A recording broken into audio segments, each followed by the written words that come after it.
안녕하세요. 오늘은 시편 45편을 좀 자세히 보려고 합니다. 이게 사랑의 노래라는 부제도 있고 왕의 결혼 축가로 많이 알려져 있죠. 네, 맞습니다. 왕의 결혼이라는 아주 특별한 이벤트를 배경으로 하는데요. 근데 단순히 축가를 넘어서서 그 이상적인 왕의 모습, 또 통치의 방향, 그리고 그 영광이 어떻게 계속 이어질 것인가? 이런 좀 큰 그림을 그리고 있어요. 네. 뭐랄까, 이상적인 왕국의 청사진 같은 느낌도 드네요. 네, 그런 면이 있죠. 그 청사진의 시작은 역시 왕 자신인 것 같아요. 딱 보면 왕은 사람들보다 아름답고 그 입술엔 은혜가 가득하다 이런 찬사가 나오잖아요.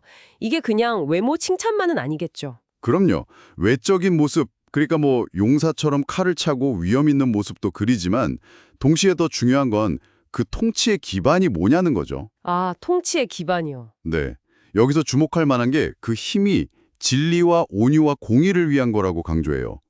그냥 좋은 말 나열이 아니라 당시 주변 나라들처럼 그냥 힘으로만 다스리는 게 아니라 그 이스라엘 왕정의 어떤 핵심 가치, 정체성을 보여주는 거죠. 아하, 단순히 힘만 과시하는 게 아니라 그 힘을 어디에 쓰느냐, 그 기반이 다르다는 말씀이시군요. 네, 맞습니다. 이게 시편 보면 왕의 날카로운 화살이 원수의 심장을 꿰뚫는다 이런 강력한 모습도 있거든요.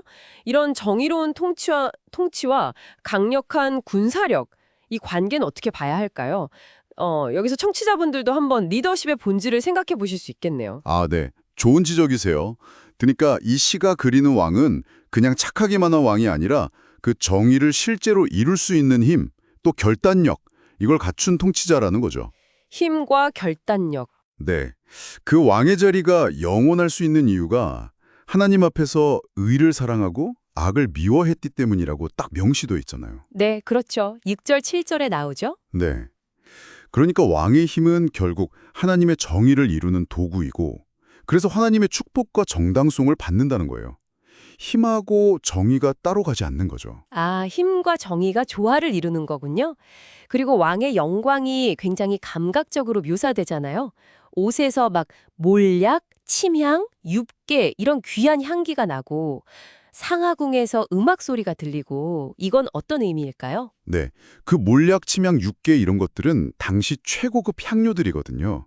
그러니까 왕의 부 그리고 높은 지위를 보여주는 거죠.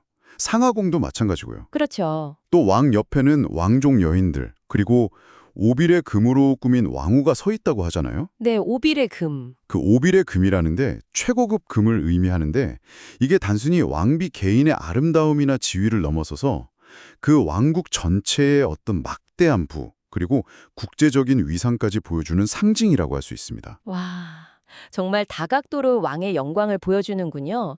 그리고 이제 시선이 그 영광을 함께 누릴 왕비에게로 가네요. 근데 왕비한테 내 백성이랑 내 아버지 집을 잊어버려라. 이렇게 조언하는 부분은 요즘 시각으로 보면 조금 놀랍기도 한데요. 네, 그렇죠. 상당히 강한 요구죠. 이게 뭐냐면 과거의 정체성이나 이전에 속했던 관계는 완전히 끊고 이제 새로운 왕가의 일원이 돼서 왕에게 온전히 헌신하라는 그런 의미예요. 아, 완전히 새로운 시작을 하라는 거군요. 네. 그 당시의 어떤 가부장적인 문화 속에서 왕비의 역할, 또 왕가의 어떤 연속성, 이런 걸 위한 결단을 좀 촉구하는 걸로 볼 수 있어요. 그렇군요. 그리고 왕이 이제 그녀의 아름다움을 사모하고 또 그녀가 왕을 경배할 때 그럴 때 그녀 역시 뭐 두로 같은 부유한 도시국가나 백성 중 부유한 자들로부터 예물을 받는 그런 영광을 누리게 될 거다 이렇게 약속하는 거죠. 새로운 시작과 함께 오는 영광이네요. 자, 이제 시편이 미래를 향한 약속으로 넘어가네요. 왕의 아들들이 조상들을 이어서 온 세상의 통치자가 될 거다. 이런 비전이 제시되죠. 맞습니다. 여기서 중요한 건 단순히 그냥 왕조가 이어진다? 이걸 넘어서서 어떤 영속성, 영원함에 대한 갈망이 보이는 거예요. 영속성이요? 네. 특히 마지막 구절에 시인이 내가 왕의 이름을 만세에 기억하게 하겠다. 그래서 모든 민족이 왕을 영원히 찬송할 거다. 이렇게 선언하잖아요. 네, 17절 말씀이죠. 네. 이게 정말 중요해요. 한 시대의 왕을 넘어서는 어떤 이상적인 통치자의 영원한 명성을 노래하는 거거든요. 아, 그래서 이 시편이 후대에 좀 특별한 의미로 해석되기도 하는 거군요. 네, 맞습니다. 특히 하나님이여 주의 보좌는 영원하며 이런 구절들 때문에 후대 유대교나 초기 기독교에서는 이 시편을 다윗의 후손으로 온 이상적인 왕, 그러니까 메시아에 대한 예언으로 해석하는 아주 중요한 근거 중 하나로 봤습니다. 아하, 한 왕의 결혼 축가가 시대를 넘어서는 메시지를 담게 된 거군요. 네, 그렇죠. 와, 오늘 시편 45편을 통해서 한편의 결혼 축시가 어떻게 이상적인 리더십, 정의로운 통치, 그리고 영원한 명성에 대한 깊은 통찰로 이렇게 확장될 수 있는지 살펴봤습니다.